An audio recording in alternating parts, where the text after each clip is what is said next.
मेरी सौतन की आत्मा real ghost story. Anamika Sharma जो एक सामाजिक कार्यकर्ता, उसकी शादी पटना में हुई थी। शादी के 2 साल में ही उसका तलाक हो गया था। अब वो अपने माता पिता के साथ पुणे में ही रहती है। अब वो एक संस्था के साथ जुड़ी हुई है जो घरेलू हिंसा के शिकार होने वाली महिलाओं की सहाय करती है। शादी टूटने से कोई भी महिला खुश नहीं रहती है, लेकिन शादी करके जुल्म सहने से अच्छा है कि हम अकेले ही रहे। आज मैं आपको एक भयानक रहस्य बताती हूँ कि जिस वजह से मेरा तलाक हुआ था। वैसे तो मेरे पति मेरा बहुत ही अच्छा ख्याल रखते हैं, लेकिन जब उनको गुस्सा आता है तो वो एक अजीब इंसान बन जाते हैं। उनकी आवाज़ भी भारी हो जाती है। लेकिन मुझे ऐसा लगता था कि उनके गुस्से की वजह से उनके अंदर ऐसा बदलाव आ जाता है, लेकिन ऐसा बिल्कुल नहीं था। उनके ऐसे भयानक रूप के पीछे की सच्चाई कुछ और ही थी।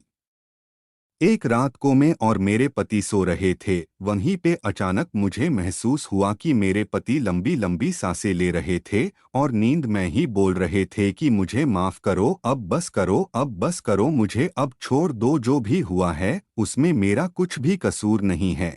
यह सब सुन के तो मेरे रुवाटे खड़े हो गए। मैंने तुरंत ही उनको जगा दिया और पूछा कि क्या बात है, आपसे कौन सी भूल हुई है, आप नींद में क्या बोल रहे थे। मेरे पति ने बात को टालने की कोशिश की और कुछ भी बोले बिना ही सो गए। मैंने फिर से वही सवाल किया। उस समय वो गुस्से में आके मुझे एक जोरदार चांटा लगा दिया। ये पहली बार हुआ था कि उन्होंने मुझ पर हाथ उठाया हो। उसी रात को मैंने तय कर दिया कि मैं यह रहस्य को जान के ही रहूंगी।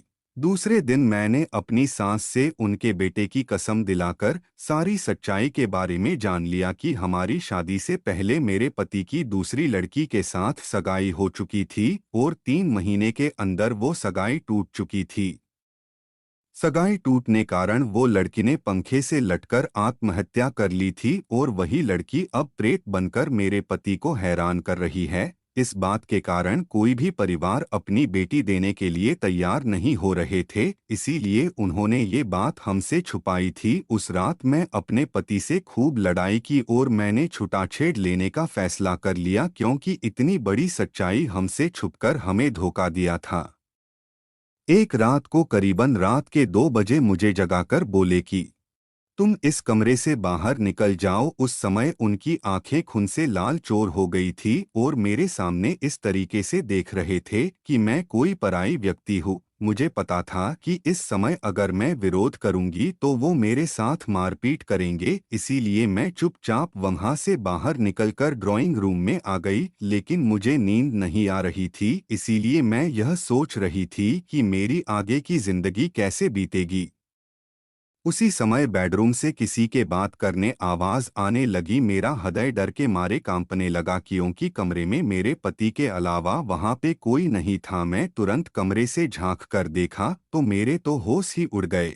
हमारे कमरे में पंखे पर लाश लटक रही थी और मेरे पति लाश के नीचे बैठ के जोर जोर से रो रहे थे और पास में खड़े हुए एक परछाई से बात कर रहे थे। ये सब देखने के बाद मुझे तो चक्कर आने लगे। मैंने तुरंत ही मेरे सास और ससुर जी को उठाया और बेडरूम का दरवाज़ा खोलने के लिए कहा। थोड़े ही देर में मेरे पति बेडरूम में से बाहर आ गए और अपनी सारी बातों से फिर गए और उस समय कमर में कोई नहीं था। मैं दूसरे ही दिन अपने माता पिता के वहां चली गई और सारी सच्चाई बात दी। मेरे पिता मुझे एक साधु के वहां ले गई। मैंने उनको भी सारी बातें बता दी। तब उन्होंने जो कहा वो एक चौंकाने वाला रहस्य था। उन्होंने मेरे पति की कुंडली देखकर बोला कि जिस लड़की के साथ तुम्हारे पति की सगाई टूट गई वो तुम्हारे पति और घरवालों के त्रास के कारण मर गई थी और तभी से वो लड़की एक प्रेत बनकर उन सब से बदला ले रही है। तभी से उस लड़की की प्रेत आत्मा ने तुम्हारे पति के शरीर, मन और दिमाग पे कब्जा कर रखा है और वो कभी भी अपना बदला लेने के लिए कभी भी हमला कर सकती है।